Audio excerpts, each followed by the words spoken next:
और यूएसए। है कनाडा और दूसरा है यूएसए। कनाडा के बारे में पता होना चाहिए कि कनाडा भैया यूएसएसआर के बाद, मतलब रूस के बाद दूसरा सबसे बड़ा देश है क्षेत्रफल के मामले में।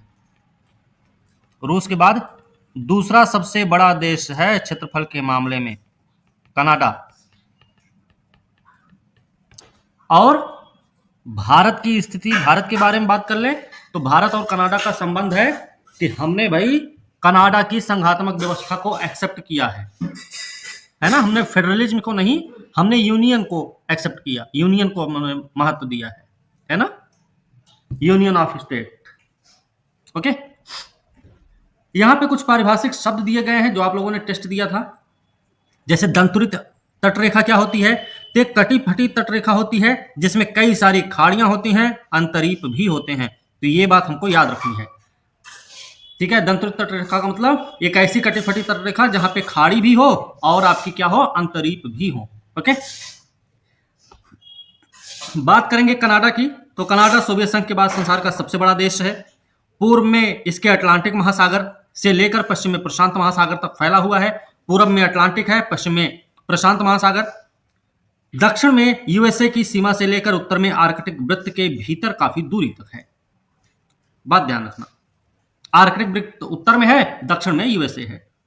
मानचित्र को देखकर इसकी स्थिति अक्षांश देशांतर से मालूम करनी है। कनाडा के उत्तरी भाग में कई छोटे बड़े द्वीप हैं, इन द्वीपों के नाम मानचित्र में पढ़ने हैं हमको। कनाडा की तटरेखा बहुत ही दंतुरित है, ये स्टेटमेंट है, और ये एक स्टेटमेंट आपके पेपर के प्रश्न में पूछा जा सकता है, ठीक है, जो आपको पता भी होना चाहिए। भौतिक लक्षण की बात करेंगे, कनाडा देश के बारे में पढ़ रहे हैं, तो कनाडा के भौतिक लक्षणों में सबसे प्रमुख लक्षण क्या है? Canadian shield.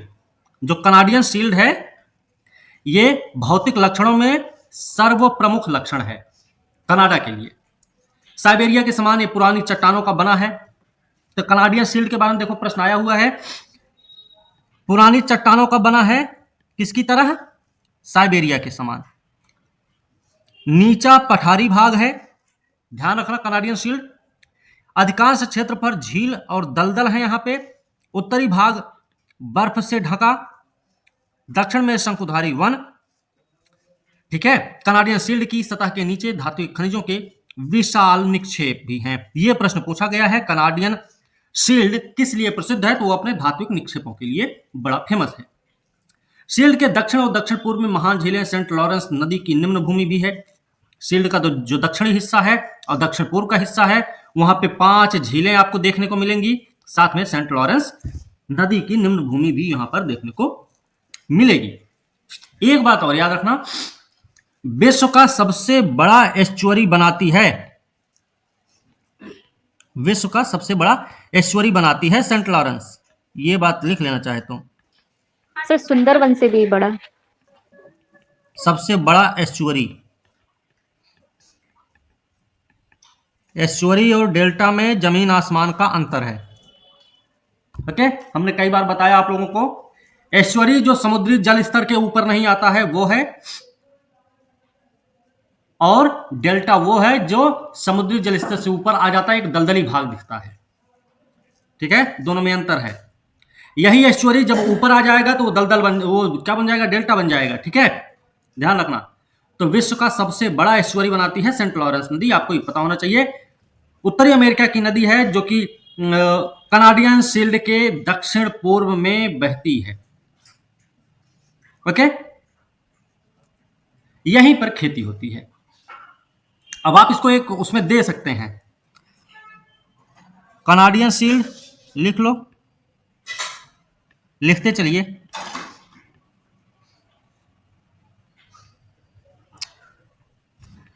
कनाडियन शील्ड, अब इसके बारे में क्या देखना है? पहली बात तो पुरानी चट्टान का बना है, ऐसे लिख लो, पुरानी चट्टान से बना, ब्रैकेट में साइबेरिया के समान लिख लो चाहे तो, साइबेरिया के समान पूछा गया प्रश्न है। नीचा पठारी भाग है, नीचा पठारी भाग है, झील और दलदल क्षेत्र पाए जाते हैं यहां पे। इसके साथ साथ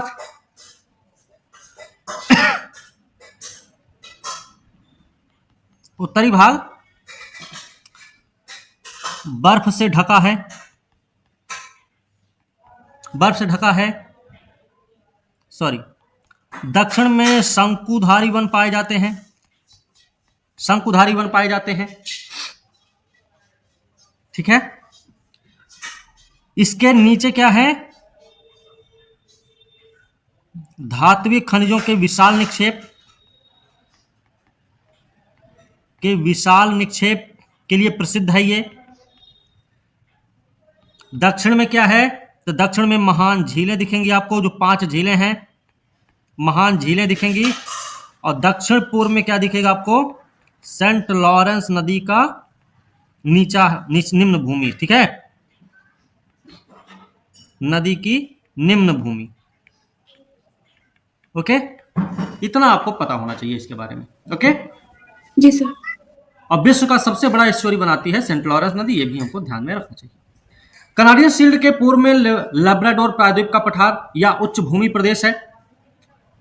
तो पूर्व में क्या है, लैब्राडोर प्रायद्वीप का पठार है या उच्च भूमि प्रदेश जिसको बोलते हैं, जो अपलेशियन पर्वत का ही विस्तार है। तो आपसे पूछा जा सकता है, कनाडियन शील्ड के पूर्व में स्थित लैब्राडोर प्रायद्वीप का पठार किसका विस्तार है?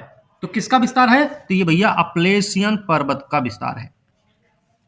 दक्षिण पश्चिम की ओर जो मध्यवर्ती मैदान है, उन्हें प्रेरी कहते हैं। मध्यवर्ती मैदान के बारे में हमने पहले भी पढ़ रखा है, वो प्रेरी है।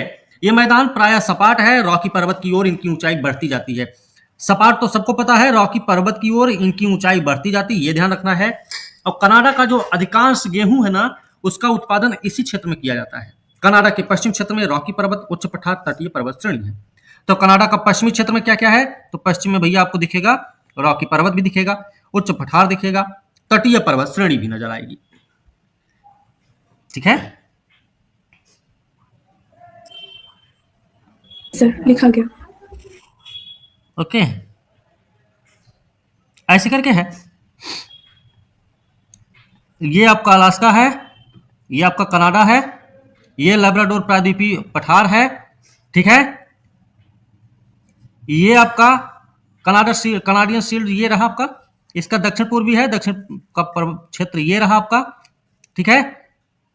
और ये पूर्व में पड़ेगा, ये लैब्राडोर प्रायद्वीपीय पठार, ठीक है, ये याद रखना। और ठीक है ना, इस तरीके से अपने को ध्यान रखना है, ठीक है। इधर इस वाले एरिया में आपका मिल जाएगा प्रेरी वाला क्षेत्र, ठीक है। तो इस तरीके से आपको ध्यान रखना भाई, ओके। और ये है अपना रॉकी, तटीय श्रेणी, पता नहीं क्या और क्या है इसमें, उच्च पठार, तो ये सारी चीजें इसी तरफ दिखने को मिलेंगी, ठीक है, ये ध्यान रखना। कनाडा की सबसे प्रमुख नदी है सेंट लॉरेंस। सेंट लॉरेंस कहाँ की है, कनाडा की है। महान झीलों से निकलती है, अटलांटिक महासागर में गिरती है।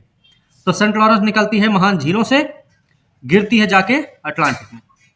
संसार का अत्यंत व्यस्त अंतः स्थलीय जलमार्ग का काम करती है, आपको पता होना चाहिए। विश्व का सबसे व्यस्ततम अंतः स्थलीय जलमार्ग प्रदान करने का काम कौन सी नदी करती है, तो उस नदी का नाम है सेंट लॉरेंस नदी। लिखते चलिए, सेंट लॉरेंस के बारे में यहां से बात शुरू हुई है, पता रहना चाहिए। मानचित्र में मैकेंजी नदी को देखना है। कनाडा की कौन सी नदियां प्रशांत महासागर में गिरने से पहले यूएसए में होकर बहती हैं, वो हमको मैप के माध्यम से पता करना होगा। मैकेंजी नदी की यहाँ पे बात हुई है, तो इसका मतलब यह है मैकेंजी नदी निकलती है कनाडा में, लेकिन यूएसए में भी बहती है, तब जाके वो प्रशांत महासागर में गिरती है, ठीक है। तो ये भी याद रखना है। जलवायु वनस्पति की बात करें तो कनाडा का अधिकांश भाग 50 डिग्री उत्तरी अक्षांश के उत्तर में है, और यहाँ ग्रीष्म ऋतु छोटी होती है। मौसम के बारे में आपको इतना पता रहना चाहिए कि ग्रीष्म ऋतु छोटी और शीतल है, लेकिन यहाँ की शीत ऋतु बहुत लंबी और अत्यंत ठंडी होती है। सीधी सी बात है, ध्रुवीय क्षेत्र में है, ओके। देश की दक्षिणी सीमा पर भी शीत ऋतु 7 महीने, दक्षिणी सीमा मतलब है यूएसए से जो लगी हुई सीमा इसकी है, वहां पर शीत ऋतु नॉर्मल तरीके से 7 महीना लंबी होती है, यह भी याद रखना। अतः दक्षिणी भाग में भी वर्धन काल बहुत छोटा होता है, ठीक है। कनाडा के उत्तरी भाग में शीत ऋतु के दिनों में बहुत तेज ठंडी हवा, ठंडी पवनें चला करती, इन पवनों के साथ भारी हिमपात होता है। हिमपात इतना घना होता है कि थोड़ी दूर की वस्तु भी दिखाई नहीं देती है, ओके। भारी हिमपात होता, थोड़ी दूर तक वस्तु नहीं दिखाई देती। मतलब जो ठंडी पवनें चलती हैं उनसे हिमपात होता है। हिमपात इतना घना होता है, मतलब बहुत घना होता है कि पास की वस्तु भी दिखती नहीं है। तीखी शीत पवनों के साथ होने वाले हिमपात को हम बर्फानी तूफान बोलते हैं। अब ये एक बर्फानी तूफान, तो बर्फानी तूफान क्या हुआ? बर्फानी तूफान है कनाडा के क्षेत्र में तीखी शीत पवनों के साथ होने वाला हिमपात।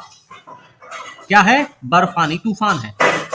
शीत ऋतु में बर्फानी तूफान ध्रुवीय और अधोध्रुवीय क्षेत्रों में शीतल और शीत ऋतु मृदुल अनुभव की जाती है। सॉरी, बर्फानी तूफान ध्रुवीय अधोध्रुवीय क्षेत्रों में सामान्यतः आते ही रहते हैं। सामान्य बात है, वहां पे आना तय है ध्रुवीय क्षेत्रों में। तो कनाडा के प्रशांत महासागर के तट पर ग्रीष्म ऋतु शीतल और शीत ऋतु मृदुल अनुभव की जाती है, क्योंकि सागर का तटीय क्षेत्र है, तो वहां पे तो आपको ऐसा मौसम देखने को मिल जाएगा।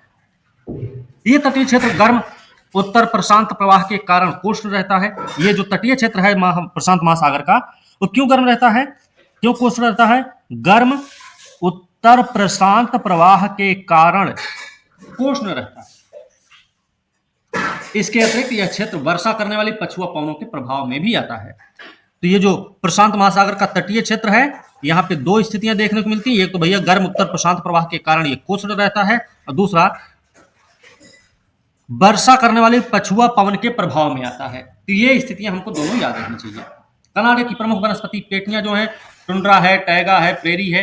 ये हमने पहले भी पढ़ रखा है, इसको पढ़ने की फिर से जरूरत नहीं, क्योंकि हमने नॉर्थ अमेरिका में लगभग चीजें देख रखी हैं। टुंड्रा वनस्पति क्षेत्र कनाडा का लगभग 1/4 भाग घेरे हुए है। और इस क्षेत्र की सामान्य वनस्पति क्या है? टुंड्रा प्रदेश के दक्षिण में टैगा शंकुधारी वनों की विशाल पेटी है। यह कनाडा के संपूर्ण क्षेत्रफल का 40% भाग घेरे है। यह क्षेत्र भारत के कुल क्षेत्रफल से भी बड़ा है। शंकुधारी वनों के सामान्य वृक्ष कौन कौन से हैं? ये हमने पहले भी पढ़ रखे हैं, ठीक है, उनको यहाँ पे देखने की जरूरत नहीं है। प्रेरी के घास स्थल रॉकी पर्वतों से लेकर सुपीरियर झील तक फैले हुए हैं, ये याद रखने की जरूरत है। घास स्थल रॉकी पर्वत से लेकर सुपीरियर झील तक फैले हुए हैं। इनके अधिकतर भागों से घास साफ कर अब यह गेहूं की खेती की जाती है। आर्थिक विकास की बात करें, खेती करना, लकड़ी काटना, मछली पकड़ना, खाना, वस्तु निर्माण कनाडा के प्रमुख व्यवसाय हैं। कनाडा के प्रमुख व्यवसायों में ये सारी चीजें शामिल हैं, ठीक है। देखो ये ग्रेट बियर झील है, ठीक है, ये याद रखना कनाडा में है अपने, ओके। और यहां पे बात करेंगे खेती करने का। कनाडा का लगभग आधा भाग वीरान है। कुल क्षेत्र का लगभग 40% भाग वन से ढका हुआ है। शेष 10% भाग पर चारागाह खेती की भूमि है। इस पर भी कनाडा संसार में गेहूं का सबसे अधिक निर्यात करता है। इसका प्रमुख कारण ध्यान रखिएगा, नोवा स्कोशिया में सेब के बड़े बड़े बाग हैं। नोवा स्कोशिया क्यों फेमस है? ये पेपर में आया हुआ प्रश्न है। तो ये स्कोशिया जो भैया, ये अपने सेब के बड़े बड़े बागानों के लिए बड़ा फेमस है, लिख लेना नोवा स्कोशिया, ओके। ये क्षेत्र सबसे अधिक मात्रा में सेब का उत्पादन करता है, ठीक है, लिख लीजिए नोवा स्कोशिया। प्रेरी क्षेत्र के शुष्क भाग में विशेषकर रॉकी पर्वतों की ओर पशुपालन महत्वपूर्ण व्यवसाय है। कनाडा में मांस का उत्पादन इतनी अधिक मात्रा में होता है कि स्थानीय आवश्यकता को पूरा करने के बाद भी निर्यात के लिए बहुत सा मांस बचा रहता है। सेंट लॉरेंस नदी की घाटी और महान झीलों के आसपास के क्षेत्र में पशुओं को मुख्यतः दूध और उससे बनी विभिन्न प्रकार की वस्तुएं प्राप्त करने के लिए पाला जाता है। मुख्य रूप से जानवरों को पाला किस क्षेत्र में जाता है? तो वो सेंट लॉरेंस नदी की घाटी और महान झील के आसपास के क्षेत्रों में। और जो पाला जाता है उनको किस लिए? तो विभिन्न प्रकार की वस्तुएं प्राप्त करने के लिए, बाल, मांस, चमड़ा वगैरह वगैरह, ठीक है। वनों में लकड़ी काटना। कनाडा के शंकुधारी वन मुलायम लकड़ी के लिए प्रसिद्ध है। ये हमने पहले भी पढ़ रखा है। शंकुधारी वन की जो लकड़ियां हैं वो कैसी हैं?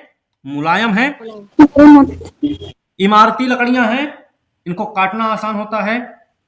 औद्योगिक रूप से ये बड़ी क्या है?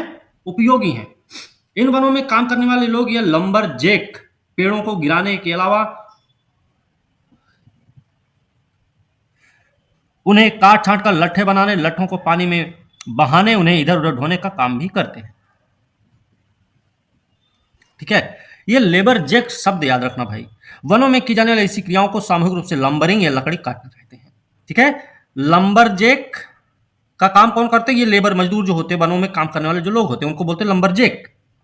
लंबरजैक पेड़ों को काटते ही नहीं है, उनको पेड़ों को गिराते भी हैं, काट छांट भी करते हैं, लट्ठे वट्ठे बना लेते हैं, लट्ठों को पानी में फेंक भी देते हैं और उनको इधर से उधर उठा उठा उठा पटक कर लेते हैं। ठीक है, उसी को क्या वनों में की जाने वाली जो ये क्रियाएं हैं, क्या कौन सी क्रियाएं शामिल हैं? लंबरिंग में क्या क्या आएगा आपका, ये आपको पता रहना चाहिए। तो काट छांट कर लट्ठा बनाना, लट्ठों को पानी में फेंकना, उन्हें इधर उधर ढोना, ये सब कुछ लंबरिंग में आता है। इन वनों की लकड़ी से मुख्यतः लुगदी बनाई जाती है, क्योंकि ये बड़ी मुलायम लकड़ियां होती हैं, इससे बनाया जाता है कागज। ठीक है, लकड़ी काटने वाले मजदूर या लंबरजैक जो होते हैं, लंबरजैक जो शब्द है वो खास करके लकड़ी काटने वाले मजदूरों के लिए प्रयोग किया जाने वाला एक शब्द है। बात समझ गए? तो लंबरजैक शब्द आपको याद रखना भाई, लंबरजैक होता क्या है। ठीक है, जब वृक्ष पूरी तरह बढ़ जाते हैं तो उनको गिराया जाता है, घसीट कर पास की जमी हुई बर्फ पर ले जाया जाता है। बसंत ऋतु के अंतिम दिनों तक लट्ठे वहीं पड़े रहते हैं। ग्रीष्म ऋतु में जब बर्फ पिघलती तब लट्ठे नदियों में बहकर आरा मिलों की ओर चले जाते हैं। लकड़ी काटने के क्षेत्र से हजारों लट्ठों को एक साथ बांधकर मिलों की ओर बहाया जाता है, वहां इनसे कागज और अन्य उपयोगी वस्तुएं बनाई जाती हैं। यूपीएससी में पूछा गया प्रश्न है, यह आपको ध्यान रखना है, वहां पर लकड़ी के ढोने का जो कार्यक्रम है वो कैसे चलता है, तो आप इसको ध्यान रखिएगा। वो इस तरीके से नहीं, कोई वहां पे क्या बोलते हैं, गाड़ी का यूज नहीं किया जाता है। वहां पे जमी हुई बर्फों पर लकड़ी के लट्ठों को काट कर रख दिया जाता है। जब गर्मी का मौसम आता, बर्फें पिघलना शुरू होती हैं, तो धीरे धीरे वो सब लट्ठे जो है कहां चले जाते हैं? आरा मशीन की तरफ निकल जाते हैं। ठीक है ना, याद रखना इसको। प्रश्न ऐसा हो सकता है कि कनाडा में लकड़ी का कारोबार इतना फेमस क्यों है, इतना प्रसिद्ध क्यों है, लकड़ी का परिवहन इतना आसान क्यों है, तो आपको पता होना चाहिए वो इसीलिए है। बात समझे? कनाडा के वनों में अनेक प्रकार के समूरधारी जानवर भी मिलते हैं। इस देश के बहुत से लोग इन समूरधारी जानवरों को पकड़ने के व्यवसाय में लगे हैं। इन जानवरों को शीत ऋतु में पकड़ा जाता है। क्यों? क्योंकि उस समय उनसे समूर पूर्णतया विकसित हो जाते हैं। समूर मतलब उनका ऊन, बाल। शीत ऋतु में जानवरों को पकड़ने वाले लोग वनों में चले जाएंगे, वहां वे लोग तंबू लट्ठों से बनी झुपड़ियों में रहेंगे। बर्फ पर जानवरों के पैरों के निशान देखकर उन मार्गों पर जाल लगा देते हैं। वो जानवरों का पीछा कैसे करते हैं? उनको थोड़ी ना पता है कि फोन कर दिए, अच्छा शेर भाई साहब कहाँ हैं आप अभी, तो शेर भाई साहब बोले अरे नहीं अभी तो हम तालाब में झुके पानी पीने के लिए भाई साहब, बाद में बात करते हैं, रुकिए ना थोड़ा सा। ऐसा तो सिस्टम है नहीं उन सबके पास। तो उन्हीं बर्फों पे उनके पैरों के निशान को देखकर वो जानवरों का पीछा करते हैं, जासूसी करते हैं, जाल बिछाते हैं, जानवरों को पकड़ते हैं, फिर उनके समूह को इकट्ठा करते हैं। क्यों? उनके समूह जो होते हैं ना, ठंड के महीने में पूरी तरह से विकसित हो जाते हैं। और याद रखना, जानवरों को पकड़ने का काम और उनके समूह निकालने का काम करा जाता है शीत ऋतु में। ओके, ये भी ध्यान। कुछ दिनों के बाद वे एक जाल से दूसरे जाल को देखते जाते हैं। इस प्रकार सभी जालों को देखने, उनमें फंसे जानवरों को निकालने तथा जालों को पुनः लगाने में उन्हें कई दिन लग जाते हैं। सभी जालों का एक चक्कर पूरा करने के बाद वे अपने डेरों में लौट आते हैं। डेरों पर उनके परिवार के लोग जानवरों की खालों को संवारने में जुटे रहते हैं। आजकल समूर वाले जानवरों को पालने के लिए विशेष फार्म स्थापित किए गए हैं। समूर तथा समूर के बने वस्तुओं के निर्यात से कनाडा को बहुत अधिक आमदनी होती है। अब बात करेंगे मछली पकड़ने की बात। कनाडा में हजारों लोग मछली पकड़ने के व्यवसाय में लगे हैं। व्यवसाय न्यूफाउंडलैंड इसमें अधिक महत्वपूर्ण है। ये जो मछली पकड़ने का व्यवसाय है, कनाडा का न्यूफाउंडलैंड जो एरिया है वो सबसे महत्वपूर्ण है। कनाडा में मछलियों की कुल वार्षिक पकड़ का 90% भाग निर्यात कर दिया जाता है। पूर्वी तट पर पकड़ी जाने वाली मछलियों में कॉड प्रमुख है और पश्चिमी तट पर सामन। तो आपसे पूछा जा सकता है कॉड और सामन किसकी प्रजातियां हैं? तो कॉड और सामन क्या है? मछली की प्रजातियां है ना। ओके, ध्यान रखना इसको। जो कहां पाई जाती हैं? कनाडा के तटीय क्षेत्र में पाई जाती है। बड़ी संख्या में ताजी मछलियों की खपत हो जाती है। शेष मछलियों को बर्फ में दबाकर, ठंडा रखकर, नमक लगाकर, सुखाकर, धुआं देकर डिब्बों में बंद करके खाने योग्य बनाए रखने के लिए सुरक्षित रखा जाता है। नमक वमक का लेप लगा दिया जाता है। इन भिन्न भिन्न तरीकों से खाने योग्य तैयार की गई मछलियों का स्वाद अलग अलग होता है। मछली के तेल से विटामिन तथा अन्य पौष्टिक पदार्थ प्राप्त होते हैं। मछलियों की सफाई से बचे पदार्थों से उर्वरक बनाए जाते हैं। ओके, यहां पे अब हम बात करेंगे खनन की। ठीक है, खनन की बात करें तो कनाडा खनिज संसाधनों में भी अधिक धनी है। यहां बहुत से लोग खनन व्यवसाय में लगे हैं। कनाडा में संसार का सबसे अधिक एस्बेस्टस निकाला जाता है। ये थोड़ा सा भाई करंट का टॉपिक है, तो इसको आप लोग करंट से देख लेंगे। ठीक है, यहां पे इसको लिखने की जरूरत नहीं है। अब एस्बेस्टस के बारे में तो इतना पता ही है, चाहे नया हो चाहे पुराना, रेशेदार खनिज तो रहेगा ही रहेगा। इस पर आग का बिल्कुल प्रभाव नहीं होता, वो चाहे पुराना हो चाहे नया हो। ठीक है, ये आपको ध्यान ही रखना होगा। निकल प्लेटिनम के उत्पादन में कनाडा का स्थान संसार में सबसे आगे है। जस्ता, कोबाल्ट, मैग्नीज के उत्पादन में कनाडा का दूसरा स्थान, सोना चांदी के उत्पादन में तीसरा, लो अयस्क, तांबा, सीसा भी पर्याप्त मात्रा में निकाले जाते थे। ये आपके करंट के टॉपिक होंगे, इनको आपको देखना पड़ेगा। ठीक है, लेकिन अगर एस्बेस्टस के बारे में पूछा जाएगा तो रेशेदार खनिज होता है, इस पर आग का बिल्कुल भी प्रभाव नहीं पड़ता है। ठीक है, ये बात आपको पता रहना चाहिए। ठीक है ना, इसका करंट से या ट्रेडिशनल से कोई लेना देना नहीं, जैसा है वैसा ही रहेगा। कनाडा में खनिज ईंधनों के अंतर्गत कोयला, खनिज तेल, प्राकृतिक गैस, यूरेनियम निकाले जाते हैं। प्राकृतिक गैस के उत्पादन में कनाडा संसार में तीसरा स्थान रखता है। देश यूरेनियम से ऊर्जा का उत्पादन करता है। यूरेनियम में आज भी मेरे ख्याल से कनाडा पहले स्थान पे है। कनाडा में जल शक्ति के साधनों की भी अधिकता है। जल शक्ति के साधनों के मामले में कनाडा बहुत आगे है। उसका प्रमुख कारण क्या है? उसका प्रमुख कारण है कि कनाडा की बहुत सी नदियों और सरिताओं को जल विद्युत उत्पन्न करने के लिए प्रयोग किया जा रहा है। साथ ही साथ उसका इतना बड़ा तटीय क्षेत्र है दंतुरित टाइप में, जो ज्वार भाटा जैसी स्थितियां उत्पन्न करने के लिए काफी है, और उनसे भी बिजली उत्पादित किया जाता है। ठीक है, तो ये उसके कारण रहे हैं। न्यागर प्रपात कनाडा यूएसए दोनों देशों के लिए जल विद्युत का महत्वपूर्ण साधन है। ध्यान रखना, न्यागरा जिसको बोलते हैं, महत्वपूर्ण साधन है। आज जल शक्ति के विकास के कारण है कनाडा संसार के महान औद्योगिक देशों में गिना जाता है। निर्माण उद्योग की बात करें तो कनाडा की 1/3 जनसंख्या विभिन्न प्रकार के निर्माण उद्योगों पर निर्भर है। लुगदी, कागज बनाना कनाडा का सबसे बड़ा उद्योग है। कनाडा का सबसे बड़ा उद्योग क्या है? कनाडा का सबसे बड़ा उद्योग है लुगदी और कागज बनाना। यह बात याद रखना, यह कभी नहीं बदलेगा। कनाडा संसार में सबसे अधिक मात्रा में अखबारी कागज का उत्पादन करता है। प्रत्येक शीत ऋतु में लाखों वृक्ष काटे जाते हैं। अब याद रखना, वृक्षों की जो कटाई होती है वो शीत ऋतु में ही होती है। ठीक है, गर्मी के महीना में तो वो जो बर्फें पिघलती हैं तो वो सारी लकड़ी के लट्ठे जो होते हैं, लकड़ी के लट्ठे वो सब पहुंच जाते हैं आरा मशीन पे। उनकी वहां पे कटाई उटाई होती है, लुगदी बनाई जाती है तब। लेकिन पेड़ काटने का काम कब होता है? ठंडी के महीना में। क्यों होता है? क्योंकि उनको काट काट के वो बर्फों पे वैसे रख देते हैं, है ना, उनको ढोने की समस्या नहीं होती है। प्रत्येक शीत ऋतु में लाखों वृक्ष काटे जाते हैं और ये वृक्ष ही इस उद्योग के लिए कच्चा माल है। लुगदी तथा कागज उद्योग में कुल पैदा की गई जल विद्युत का 1/3 भाग खपा लेते हैं। कनाडा अखबारी कागज लुगदी का बहुत बड़ी मात्रा में निर्यात भी करता है। ठीक है, अब यहां पे इसमें जैसे देखिए ये तांबा का वो दे रहा है ना, तांबा का ये है ना सिंबल है। अब देखिए ऐसा सिंबल कहां कहां दिख रहा है अपने को? यहां दिख रहा है, विनिपेग झील है ना ये विनिपेग झील के आसपास का एरिया ये दिख रहा है आपको ऐसा। और कहां दिख रहा है? ये मैप उतना साफ नहीं है ना। एक यहां पे दिख रहा है ना, हडसन की खाड़ी के दक्षिण पूर्व वाला भाग है ये थोड़ा सा, ये अगर मिल जाए कहीं पे तो देख लीजिएगा जरूर। ठीक है, चलिए जी सर। हाँ, ओके, ये है मैकेंजी नदी, देख लो मैकेंजी नदी यहाँ पे है। ग्रेट बियर झील है, ग्रेट बियर झील के पास में है मैकेंजी नदी। ओके, ध्यान रखो। धातुओं को पिघलाना, उन्हें साफ करना कनाडा का दूसरा महत्वपूर्ण उद्योग है। उन उद्योगों में इस उद्योग में तांबा, निकल, सीसा, जस्ता, यूरेनियम, सोना, चांदी को उनके अयस्कों से अलग किया जाता है। और ये वो क्रिया है जिसके द्वारा धातुओं को उनके अयस्कों से अलग करते हैं तथा इस क्रिया को प्रगलन कहते हैं। प्रगलन हमको साइंस का टर्म है तो हमको वैसे भी पता है। कनाडा में बॉक्साइट नहीं मिलता भैया, इसको आयात करना पड़ता है।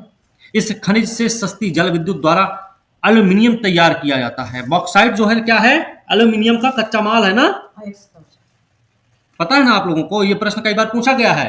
एल्यूमिनियम के अयस्क के रूप में किसको जाना जाता है, तो बॉक्साइट को जाना जाता है। ये बात हमको पहले भी पता थी। इस प्रकार तैयार किए गए एल्यूमिनियम का अधिक भाग निर्यात कर दिया जाता है। कनाडा में आजकल मोटर गाड़ियां, यातायात के उपकरण, विद्युत संबंधी विभिन्न प्रकार की अन्य मशीनें बनाई जाती हैं। यहाँ रसायन, पेट्रोलियम संबंधी अनेक वस्तुएं भी तैयार की जाती हैं। कनाडा में अधिकतर उद्योग महान झीलों के चारों ओर स्थित हैं। मॉन्ट्रियल कनाडा का सबसे बड़ा नगर और मुख्य व्यापारिक और औद्योगिक केंद्र भी है। तो ये आपको लिख लेना चाहिए। ये राजधानी भी है ना कनाडा की। ठीक है। जनसंख्या की बात करें तो कनाडा का क्षेत्रफल भारत के क्षेत्रफल से 3 गुना अधिक है, लेकिन जनसंख्या केवल 2 करोड़ 30 लाख तब की है, आज की बात नहीं चल रही। ये जनसंख्या हमारे देश के गुजरात राज्य की जनसंख्या से भी कम है। कनाडा में जनसंख्या का वितरण बहुत ही असमान है, ये बात याद रखना है। जनसंख्या का वितरण कैसा है, तो असमान है भाई। देश की लगभग 80% जनसंख्या कनाडा की दक्षिण सीमा के साथ 300 किलोमीटर से भी कम चौड़ी पट्टी में रहती है। कनाडा में जनसंख्या का औसत घनत्व 2 व्यक्ति प्रति वर्ग किलोमीटर। यहाँ अधिकतर लोग नगरों में रहते हैं। मॉन्ट्रियल कनाडा का सबसे बड़ा नगर है। ओटावा यहाँ की राजधानी, ओटावा राजधानी कनाडा की। Toronto, Vancouver, Winnipeg, Hamilton Canada के अन्य प्रमुख नगर हैं। टोरंटो, वैंकूवर, विनिपेग, ये हैमिल्टन क्या है, इसके प्रमुख नगर हैं। ठीक है। यातायात की बात कर लें तो कनाडा में यातायात के मुख्य साधन कौन से हैं, तो यातायात का मुख्य साधन यहाँ पे रेल मार्ग भाई, पहली चीज याद रखना। 2 अंतर महाद्वीपीय रेल मार्ग के कारण प्रेरित क्षेत्र आबाद हो सका और यहाँ बड़े पैमाने पर कृषि संभव हो सके। इन रेल मार्गों में एक का नाम कौन सा है, तो रेल मार्ग 2 हैं। एक है कनाडियन पैसिफिक रेलवे, ये कहां से कहां तक का है, लिख लो तो कनाडियन पैसिफिक रेलवे लिख लीजिए। तो ये है आपका न्यू ब्रूसविक में सेंट जॉन से लेकर प्रशांत तट पर वैंकूवर तक, लिख लिए। न्यू ब्रूसविक सर में, 1 minute, Canadian Pacific Railway New Brunswick में सेंट जॉन से लेकर प्रशांत तट पर है वैंकूवर। ठीक है। और दूसरा है कनाडियन नेशनल रेलवे, ये कहां से कहां तक है, नोवा स्कोशिया में हैलिफैक्स नगर से शुरू होता है और ब्रिटिश कोलंबिया के प्रिंस रूबर्ट नगर तक जाता है। ये दोनों रेल मार्ग का नाम लिख लो आप लोग। मानचित्र में ध्यान से देखो तो ये दोनों मार्ग कनाडा के दक्षिणी भाग से होकर देश के एक तट से दूसरे तट तक जाते हैं। ये दोनों के दोनों जो रेल मार्ग है ना, कनाडा के दक्षिणी क्षेत्र में है, दक्षिणी भाग में है कनाडा के, और देश के अटलांटिक महासागर से शुरू होते हैं, प्रशांत महासागर तक पहुंच जाते हैं। ठीक है, ध्यान रखना। कनाडा का दोनों तट कैसा है, एक अटलांटिक से लगा हुआ, दूसरा प्रशांत से लगा हुआ है। बात क्लियर है ना। आजकल कनाडा में मोटर गाड़ियां भी यातायात का महत्वपूर्ण साधन हैं। देश में कई राष्ट्रीय राजमार्ग, सेंट लॉरेंस की निम्न भूमि, महान झीलों के चारों ओर औद्योगिक क्षेत्र में अच्छी सड़कों का घना जाल बिछा है। महान झीलें, सेंट लॉरेंस नदी, स्टीमर जहाजों के लिए बहुत ही सुगम जलमार्ग प्रदान करती हैं। ये महान झीलें और जो सेंट लॉरेंस नदी है, ये क्या करती भाई, बहुत ही सुगम जलमार्ग प्रदान करते हैं। कनाडा में वायुमार्ग के साधन दिनों दिन बढ़ते जा रहे हैं, लिख लिए ना ऊपर, बढ़ते जा रहे हैं। इनका विकास, सर ठीक है, इनका विकास विशेषतया उत्तरी भागों में अधिक हुआ क्योंकि वहां यातायात के अन्य साधन उपलब्ध कराना संभव नहीं। कनाडा के सभी मुख्य नगर नियमित रूप से प्रतिदिन चलने वाली वायु सेवा से जुड़े हुए हैं। हवाई जहाज खनन केंद्रों, समूर निर्यात करने वाले केंद्रों से संबंध स्थापित रखने में अत्यंत लाभकारी भी हैं। कनाडा के उत्तरी भाग में वायुयान अनेक स्थानों पर नीचे उतरने अथवा ऊपर उड़ने के लिए प्रायः झीलों, ये वाला प्रश्न पूछा गया है यूपीएससी में भी। ठीक है, तो कनाडा के उत्तरी भाग में वायुयान जो उतारे जाते हैं वो कहां पे उतरते हैं, झीलों पर उतारे जाते हैं या फिर नदियों में उतारे जाते हैं, क्योंकि वहां पर बर्फ ही बर्फ जमी रहती है ना।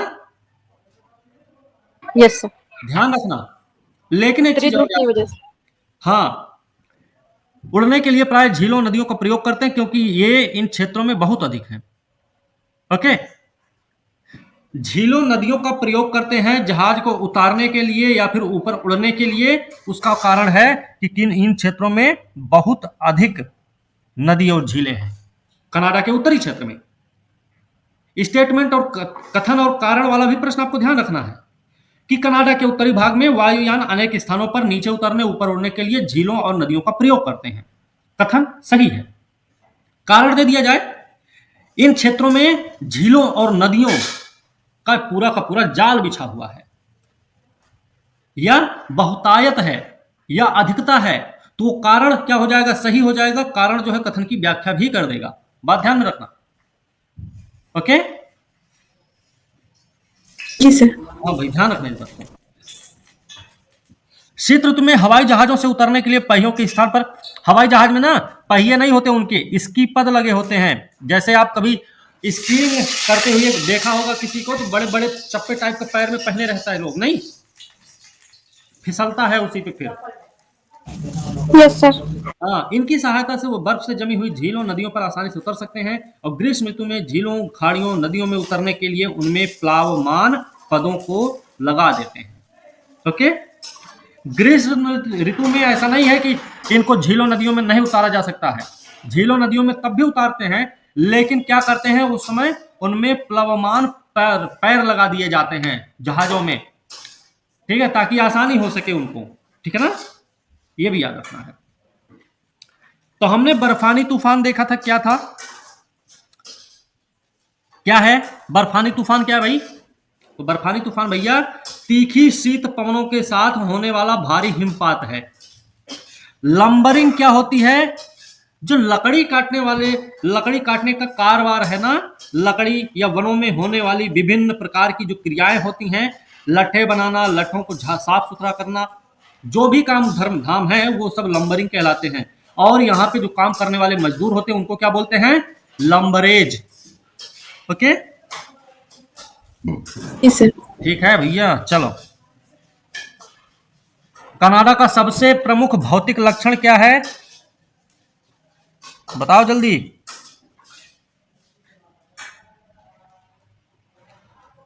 सर उत्तर में अरे कनाडियन शील्ड भाई, मुख्य भौतिक लक्षण यही है ना।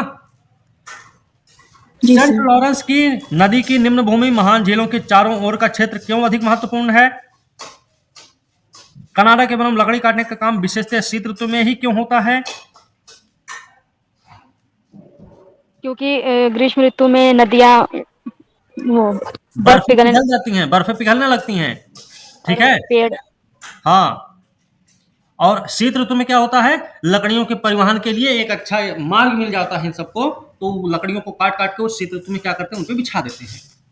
कनाडा के पश्चिमी तट की जलवायु मृदुल क्यों है। पश्चिमी तट की जलवायु मतलब जो प्रशांत महासागर से लगा हुआ क्षेत्र है, क्यों ऐसा है, तो वहां पे वर्षा वाली पछुआ पवन भी है ना, यस सर। पछुआ पवन है। और क्या है दूसरा, उत्तर प्रशांत गर्म पेटी भी है। इन दोनों की वजह से मृदुल है ना। जी सर, यही रीजन है। कनाडा के उत्तरी भाग में हवाई जहाज नीचे उतरने ऊपर चढ़ने के लिए अधिकतर झीलों नदियों का ही प्रयोग क्यों करते हैं, तो क्योंकि भैया इनकी बहुतायता है, अधिकता है, अधिकता है जी। अधिकता के कारण, ठीक है। और दूसरी चीज बोल सकते हैं कि बर्फों से जमे होते हैं, बर्फ जमे होने के कारण ये, लेकिन सबसे इंपॉर्टेंट यही वाला रहेगा इसमें, ठीक है ना। इस प्रकार से ये आपका चैप्टर हो गया समाप्त।